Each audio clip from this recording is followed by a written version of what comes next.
WhatsApp guys, আজকে কথা বলবো দুইটা ম্যাচ নিয়ে, একটা ক্রিকেট আর একটা ফুটবল। প্রথমে আসি ক্রিকেট নিয়ে। টি-20 ওয়ার্ল্ড কাপের সুপার 8 পর্বে আজকে সকালবেলার খেলায় ইন্ডিয়া ভার্সেস সাউথ আফ্রিকা মুখোমুখি হয় এবং আমার ফেভারিট দল সাউথ আফ্রিকা ইন্ডিয়াকে কাইন্ড অফ ধসিয়ে দিয়েছে। খেলার কোনো অংশেই মনে হচ্ছিল না যে ইন্ডিয়া এই খেলায় জিততে পারে। প্রথমে টসে জিতে সাউথ আফ্রিকা কিন্তু খুব ভালো একটা শুরু করেনি। তারা প্রথম দিকেই তাদের 3 উইকেট হারিয়ে ফেলে। মার্করাম, ডিকক এবং রিকেলটন তারা খুব দ্রুতগতিতে ঘরে ফিরে গেলেও ডেভিড মিলার এবং ব্রেভিস মিলে কুত্তার মতো একদম তুলাধুনা করেছেন ইন্ডিয়ান সোকল ইন্ডিয়ান বেস বলারদেরকে।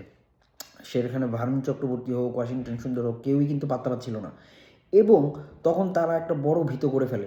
কিন্তু হাফ সেঞ্চুরির কিছু আগে ব্রেভিস আউট হয়ে গেল, তার সাথে জয়েন করা হচ্ছে ট্রিস্টান স্টাবসও কিন্তু শেষ পর্যন্ত নট আউট ছিলেন এবং এনশিওর করে গেছেন 3টা ছক্কা মেরে। তিনি কিন্তু এনশিওর করে গেছেন যে দল যেন একটা ভালো স্কোরে পৌঁছায়। প্রথম দিকে খেলা দেখে মনে হচ্ছিল যে একটা সময় সাউথ আফ্রিকা 200 করে ফেলতে পারে, বাট তারা 200 করতে পারেনি। তারা 187-তে খেলা শেষ করে এবং 188 টার্গেটে ইন্ডিয়া নামে।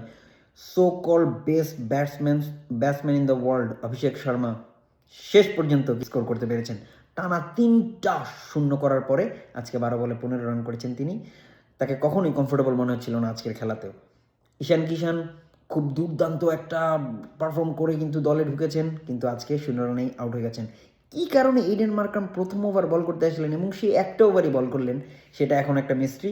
বাট চালটা ছিল দুর্দান্ত, একদম দারুণ চাল। তারপরে ইন্ডিয়া মোটামুটি গেছে আসছে। একমাত্র শিবম দুবে ছাড়া কেউই তেমন কোনো স্কোর করতে পারেনি। শিবম দুবেরও স্ট্রাইক রেট খুব একটা ভালো ছিল না। সো ইন্ডিয়া এটাই শেষ না, বাট এটা কি ফাইনালের একটা ট্রেলার বলা যায়? I hope so. South Africa, this is your year. But কথা হচ্ছে যে ইন্ডিয়া খুব আগে একটা ধাক্কা খেলো এবং তারা উঠে উঠে দাঁড়ানোর একটা খুব ভালো একটা সুযোগ পাবে, কাজ করার একটা ভালো সুযোগ পাবে। এবং সাউথ আফ্রিকা আমরা তো জানি যে ফাইনালগুলোতে গিয়ে তাদের কি হয়, বা যাই হোক, এইবার ফিঙ্গার ক্রসড। পরবর্তীতে যে ম্যাচটার রিয়াকশন দিব সেটা হচ্ছে Arsenal versus Spurs, north London derby. হ্যাঁ, আমি জানি আর্সেনাল ফ্যানরা আমরা খুবই ফ্রাস্ট্রেটেড লাস্ট কয়েকটা ম্যাচের রেজাল্ট নিয়ে, পয়েন্ট টেবিল নিয়ে, সব কিছু নিয়ে ফ্রাস্ট্রেশন। বাট আমাদের খারাপতম দিনেও সিটি স্পার্সকে আমাদের আরও খারাপ দিন উপহার দিতে হবে। সেই কাজটা আমরা কিন্তু ঠিক মতোই করেছি। হোমে আমরা তাদেরকে 4টা দিয়েছিলাম, এজে হ্যাট্রিক করেছিল, এইবারও 4-1 হারাইলাম।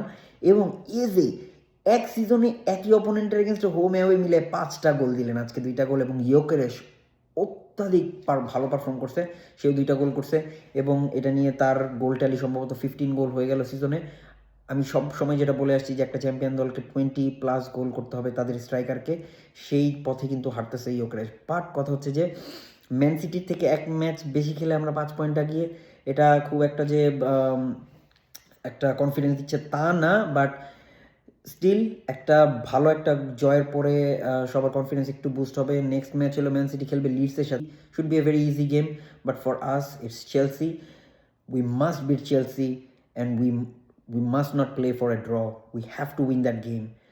এবং এভাবে আমরা কিন্তু সিটির উপরে প্রেশার ক্রিয়েট করতে পারবো, কারণ সিটির রেস্ট অফ দ্য সিটির ফিক্সচার তাও 2-1টা একটু কঠিন হলেও আর্সেনালের ফিক্সচার প্রথম দিকে সহজ মনে হচ্ছিল, বাট এখন মনে হচ্ছে যে every match is a tough match. So let's see what happens. Finger cross again for Arsenal. আজকে 2টা ফেভারিট টিমই জিতেছে। What a day!